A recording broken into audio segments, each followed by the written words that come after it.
G'day fellas and welcome to a casted game. Spawning up in the north of the map, we've got Hera playing as the Mongols. His opponent down towards the south side, we've got Demuslim, who is also playing as the Mongols. We've got ourselves a Mongol mirror. Now you guys might be wondering, Mongol mirror, what the heck are you playing, Drongo? Well, unfortunately, even though the Mongols have been recently nerfed, it seems like it might not be enough. Mongols still considered to be the #1 pick, the top priority pick for these two players entering into the $20,000 EGC TV Winter Championship. Both players going to be opening up with their respective Uvus and going to be looking to potentially play a little bit of Age 1 with each other. We'll have to see. We'll have to wait and spot exactly what it is they look to achieve. But earlier, we've got some scouting. Hera going to be scouting out his opponent. For anybody unfamiliar with these two players, these guys are absolute titans of Age of Empires and the RTS industry at large. Industry, I don't know if it's big enough to call it an industry or if it's the appropriate term. Maybe genre, the RTS genre within the gaming industry. Hera is an Age of Empires 2 absolute mammoth, and by the same token, his opponent, Demuslim, a StarCraft 2, a Titan there as well. So it is great to have these two players. Demuslim most recently winning a major tournament, $20,000 event, and looking incredibly strong. Recently, you can see his rank at the moment on the ladder, rank number 5. Hera currently ranked 12. These guys are in the round of 32 right now in the Winter Championship. So only one of these players will be going through to the round of 16. On Demuslim's side, it looks like he is going to be going for a stable. Up towards the north, it looks like Hera has instead opted for a Gur, and he's going to be looking to try and age up a bit sooner than his opponent. Now, this is a curious opening. So typically, the way it used to work was that stables were pretty much a standard opening in the Mongol mirrors, and the reason why was because you could always out-micro a spearman opponent, and the scouts would just be very helpful as you entered into the mid-game. You'd be able to get professional scouts out. You would be able to take advantage of them tanking and sort of mix them in with the lancers. And if they do get, if they get into the battle and your enemy focuses them down, well, they're tanking up a lot of damage, and that's really important. Speaking of important stuff, Hera looking like he is an absolute shepherd today, picking up 12 sheep on a single scout. So doing a great job of rounding up the sheep there, but going to be having a bit of a tough time heading into the early game, I suspect, because Demuslim looking to get double scout out on the map and probably going to be putting on a bit of hurt with regard to some nice and early damage. But take a look at this, an early pasture coming out. Khan might look to pick up this this sheep. Look at that, so cheeky from Hera right there, just picking off that sheep. He could actually steal it if he wanted. Instead decides to slaughter it. So it could have actually just changed its allegiance if it just waited for if he waited for a little bit longer, but still that was the way he went. Now we've got the double scout out in the middle, so Hera actually deciding to train a scout from the town center, whereas Demuslim just deciding, I'm just going to make a stable. It's easier that way. Smart move from Demuslim. I do like the early aggression. I think in these Mongol mirrors especially, it's important to have it. Look, I'll be honest with you guys. I don't particularly enjoy Mongol mirrors. I don't particularly enjoy any mirror, if I'm being honest with you. But you know, we are in the post-patch period here, in that Mongols have recently been nerfed. They've obviously had the amount of wood that they start off with being reduced. So I'm curious to see exactly how these players are going to be looking to play the Mongols in this new patch. But it is no surprise to see it being considered a top tier pick by these two guys. So just to give you guys a little bit of a heads up, so players went into the round, so this is the round of 32, they got to pick their maps and they got to pick civilizations. So they got to ban a civilization as well. So both players didn't opt to ban the Mongols. So Hera targeted the Chinese from Demuslim because he knows that that's what Demuslim played, and Demuslim targeted Hera's English because he knows that that's what he played. So they both left the Mongols open, and then both of them obviously picked it up. So both players wanting to deal with the Mongols over the opponent's pocket pick civilization or preference civilization, but Hera slowly but steadily aging up with the Deerstones. A couple of horsemen going to be coming out and looking to deal with these early scouts. You can see the animation cancelling actually happening here. He's trying his best to focus down this single horseman, but not having a whole lot of luck. Players are going to fall back for now, and these horsemen Now, keep in mind, when it comes to the animation cancelling, it affects all melee units. So they're going to be able to attack and then move, attack and then move. 1.62 attack speed here versus the 3.75. So you're not going to be getting a lot of difference in your final result when it comes to using your horsemen and attack or animation cancelling those. Compare that to, say, the Delhi's elephants, which I think are like 5.75 seconds. And you're able to attack once a second. Like, that's a huge difference. Compare that to, you know, like the scout and then to the horseman. It's really not a lot of difference. But now, Muslim going to be dropping down the outpost and going with a long-range pasture here. Very curious decision to go for the long-range pasture. Obviously, it makes sense with regard to the fact that it's going to be able to train up those, or it's going to be able to produce those scouts a little bit quicker. But the consequence, obviously, is that it's further away from the town center, and it can somewhat be intercepted, as we've already seen been happening earlier in the game. But Gur going to get an outpost down on it as well. Double outpost going to be coming up for Muslim. Both players obviously going up with the deer stones. No surprises there. It is considered to be the standard age mark, or the age mark, the age up land mark, rather. There you go. Comparing that over to what Hera is up to. So Hera looking to actually go up into normal horsemen, so going from the early horsemen up to the normal horsemen, and also looking to continue training those. So he's got plenty of units coming out. Got his pasture out as well. Also going to be doing the long distance pasture. And I got to say, I kind of like this play.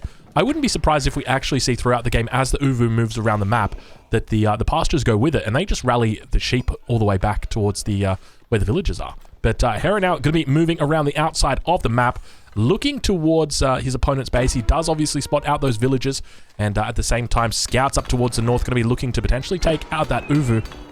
You can see them animation cancelling, and now going to be turning their attention towards those horsemen. But now the horsemen going to be able to get in. A little bit of a blockade happening right there with the Gur, unfortunately. Not really putting those in an optimal position, but now going to be able to fall back here. Hera looking to try and punish his opponent, losing a scout there, and at the same time back towards the base of Hera.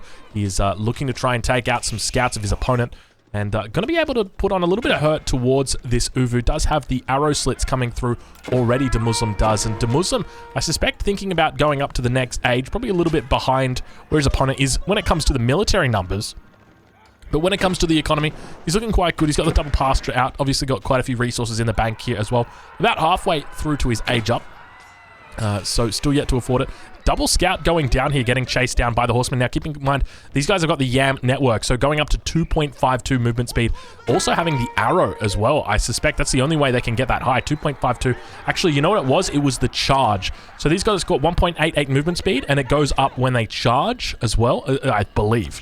But then the YAM network as well moves that up to 2.16, so then 2.52 with the charge. And I'm sure you could throw in the arrow as well, which would just boost that up even further.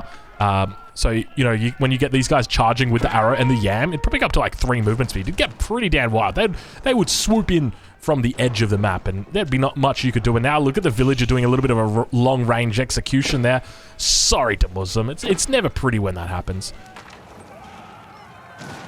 Got to be careful here. These pastures are moving in. They are going to get sieged down. And look how quickly they do go down. Making a little bit of a mistake here, picking these pastures up. And oh my lord, that pasture went down so quickly. 150 wood just gone in the blink of an eye. Hera is a happy hunter at this point in time because he's going to get that siege bonus as well from these guys. Now, they've got 50 armor. Normally, obviously, this is torch damage, not range damage. But they're a lot more tanky when they're not packed up. And he's trying to do his best to hold on in this position. Obviously, already lost the first outpost. Now going to be losing the pasture, and as well the Uvu going to be slowly going down. You can see him animation cancelling out the horseman here, and this is what it's all about at this point in time. Just getting the extra DPS out that you otherwise normally wouldn't be able to do. He's actually not doing the animation cancelling at the moment. Looks like down towards the south we do indeed have the step redoubt going to be going up on the gold mine. No surprise there. It looks like the attack speed arrow also getting fired off. Just a few archers or a few scouts in here with the Hardened Khan, and looking to try and keep these scouts or these horsemen back. Not going to be successful. That Uvu is going to get melted to the ground. Also going to be handing over that bounty bonus towards Hera, and Hera going to be quite happy with this. So despite being a little bit late on his age up, he's able to do a lot of damage to his opponent, and behind this, Hera also aging up. So it really pays off to be aggressive in the early game, in my opinion. It just makes a lot of sense to be aggressive. You're able to punish your opponent, especially in an aggressive matchup like this. You're really able to do a lot of damage to your enemy. Now we've got the second Uvu going to be placed down towards the south of the base of the Muslim. Hera hunting around, looking to see what he can spot out. And these Mongol mirrors really do get quite mad when it comes to sort of microing in and out of these battles. Dumuzlum now going to be reaching the castle age, and no surprise, he is going to be going for, I suspect, just a full cavalry build. That's what we've seen players do, just go full cavalry, and there's nothing really that we've seen to counter that at this stage. Like, the mobility is just unrivaled, and as a result, it just means that, especially in this matchup, where you've got both players really relying on mobility, relying on the YAM network, it just makes a lot of sense to just be going only for cavalry. So I'm curious to see whether we're going to be spotting that out. Double stable going to be coming out here for Hera, double for Dumuzlum, double stable out for Hera as well. Obviously dropping the step redoubt down on the gold mine here as well. We'll be having to move that Gur back to the tree line probably. And he's looking pretty good, pretty healthy at this point in time. I'm curious to see what he's gone for. Probably double batches of Lancers, indeed he has. So he's got the first double batch coming out. Second double batch not quite yet ready. Doesn't have the stone for it, but we'll be looking to pump that one out very, very soon, I suspect. And yeah, we'll take a look down towards Dumuzlum, see exactly what he's up to. He's obviously got the step redoubt down. Going to be doing much of the same thing. Got the double batch out. Obviously can afford a few more double batches though, just simply because he did not train the early horseman like his opponent did. So obviously Dumuzlum down a little bit with regard to his score, with regard to his infrastructure, but going to be up quite a fair bit when it comes to his military mass, or at least the tech of his military mass, because he's going to have those extra numbers out on the field. You can see he's already got 2 out, but now 3 Lancers going to be coming out from his opponent Hera, heading towards his enemy, and going to be able to take out the scout. Going to be having to force that Lancer back. No upgrades coming through yet for either player in regard to these units, and looks like Hera actually going to be able to pick off the first Lancer here. His opponent sitting up with 4 Lancers, or 5 Lancers now rather, after losing that 6th Lancer, but needs to be careful not to overcommit. The Khan actually going to provoke these units. Got to be careful to fall back in this position, and does the right thing. A little bit of a raid over towards the east of the map. Hera looking, hunting for his opponent. Now, he will be aware that his opponent did have that outpost down here towards the south, so he knows he's not going to be able to push in too far in that regard, but he's got to be careful on this front. A lot of Lancers happening for him, and we've got ourselves a little bit of a raid. This is absolutely huge for Hera. Gosh, a little bit of a tongue twister right there. And behind this, so Dumuzlum does realize in time, manages to spot that, pulls the villagers back, but Hera having an absolutely great time, not only causing idle villager time here, but actually being able to take out at least 1 villager here. Now, the real difference would be if he hit that with knights. See, those all would have been dead villagers, but now the Khan going to be trying to run away. 2.16 movement speed on these bad boys. They do manage to get away. 1.87 on the charging cavalry of that are affected by that YAM network. And they are going to be able to slowly but steadily chase that down. I wouldn't be surprised to actually see this Deerstones move out a little bit further into the center of the map and actually see Hera look to try and be a bit more aggressive. But now it looks like his mass beginning to build up more Lancers, and could definitely begin to apply pressure out towards this Gur. This is where the concern really comes in, because he knows his enemy is going to be out here, and a huge mass actually coming in for Dumuzlum. Animation cancelling, going to be popping off right now. We'll enter into the cinematic mode just so that we can witness animation cancelling in all of its glory.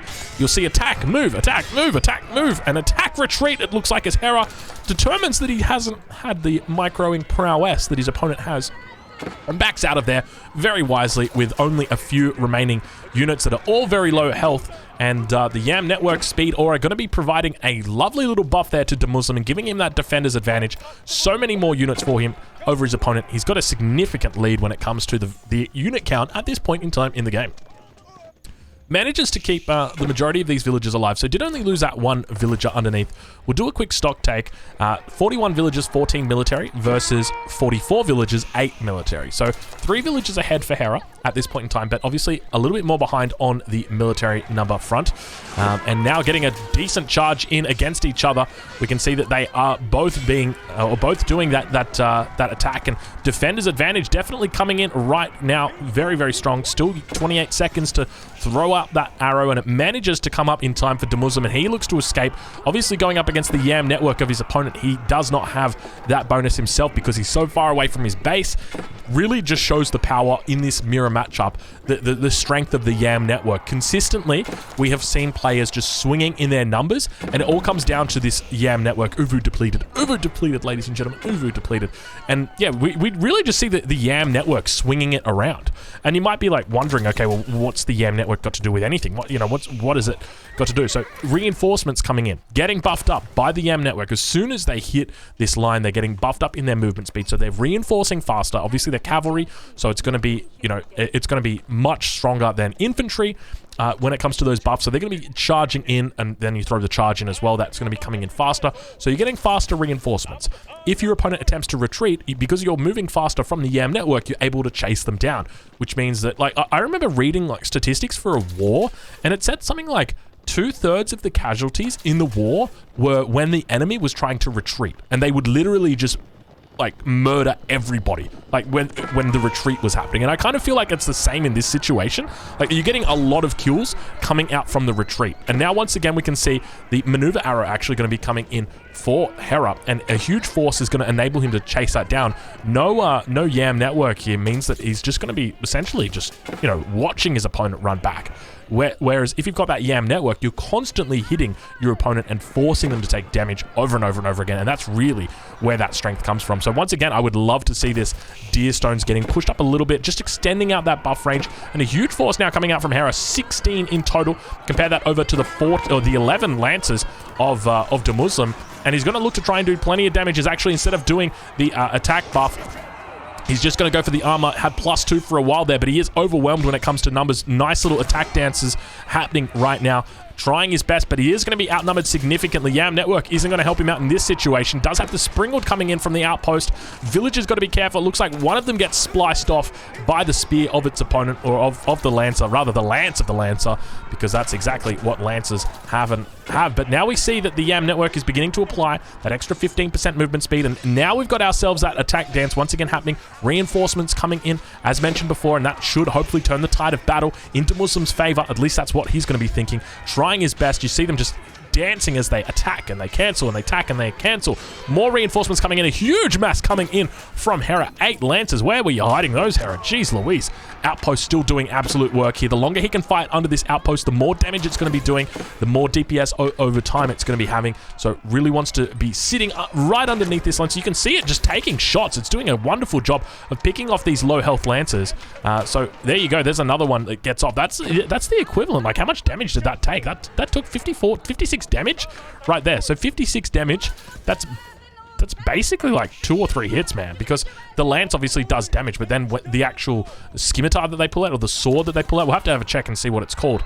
But yeah, Hera looking quite strong at this point in time, ahead by a mile, I would say, with regard to his military numbers.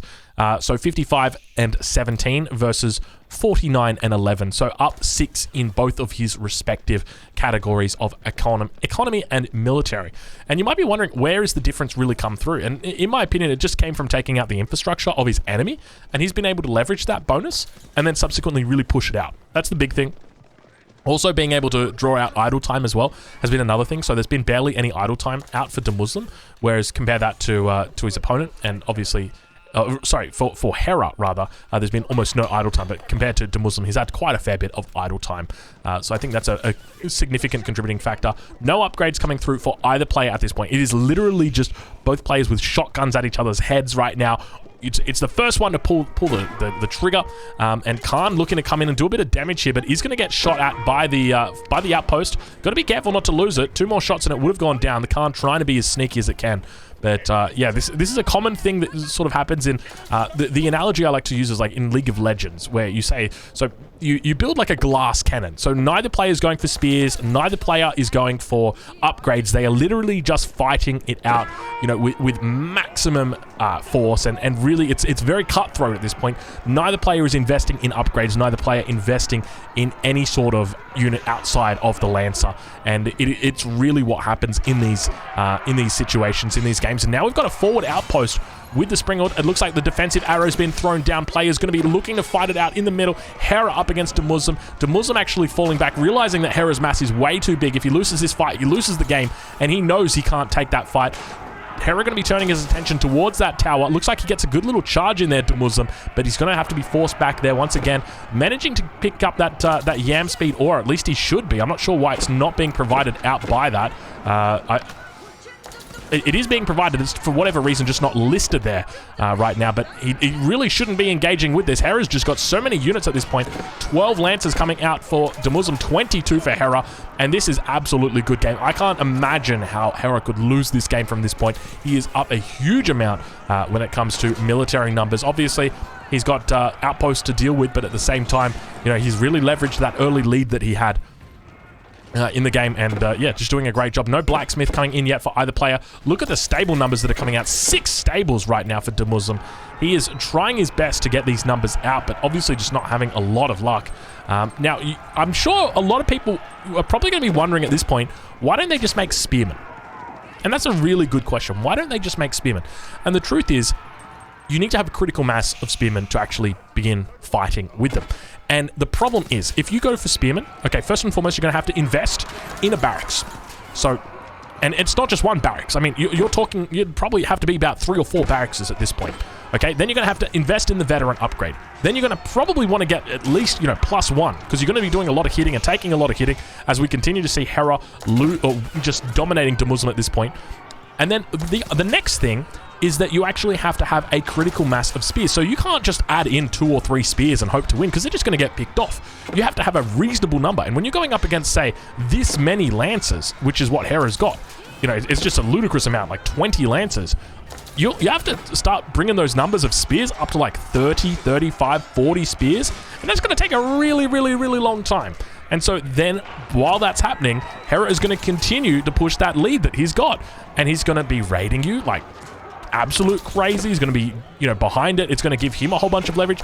And, you know, the easiest thing for him to do, he just makes a single mangonel, and then he can kill them all and reduce the health on them, and then he can just take them on with his own lancers and then just overwhelms you. So if he's not raiding you to death, which he probably will be, he's just going to kill you anyway, just simply because of the way that it works with the Mongols. The Yam network just really gives them so much more mobility, and then throw in the Khan as well, and they're just going to be able to run around the map, really punish you if you do commit to spears or any sort of infantry-based comp in this composition, and that's it in this matchup. And that's just why we see all of these units coming out. One thing that could potentially change the tide of battle, some monks, but I guess that's a different story. Demuslim now going to be getting forced off the gold. We actually see a little bit of a micro issue that happens. He tried to drop off the gold, but instead they decided they were going to repair the step redoubt. But these numbers continue to dwindle. We can see that he's added in multiple outposts here with the Springald emplacement, but unfortunately not going to have a lot of luck. These villagers are going to get absolutely massacred. He's down to 27 villagers at this point in time. Compare that over to his opponent Hera, who sits on 66, and I suspect that there is a good game in the mix, just because simply I can't imagine how Demuslim could possibly hold on to this any longer. He's going to be losing even more villagers here as he's losing the outposts. Obviously, there's plenty of units in there, and good game gets called. Demuslim taps out. He says, Hera, you're too good for me in this game. Let's try it in the second one. Fellas, if you're watching this on YouTube, this has been part of the Winter Championship that EGC TV has been hosting. I encourage you guys to check it out. I'm going to leave a link in the description. Let's quickly check the timeline just so that you guys can see exactly what's happened. So both players sticking around on the villager count, only in the end losing a few villagers there for Demuslim. And the military count, relatively close, but obviously Demuslim unfortunately having a few unfavorable fights. And yeah, just Yam network coming in too strong. Yam's too good, baby. Yam's too good. Well, fellas, thank you so much for watching. I'll catch you guys in the next one. And it's been a pleasure.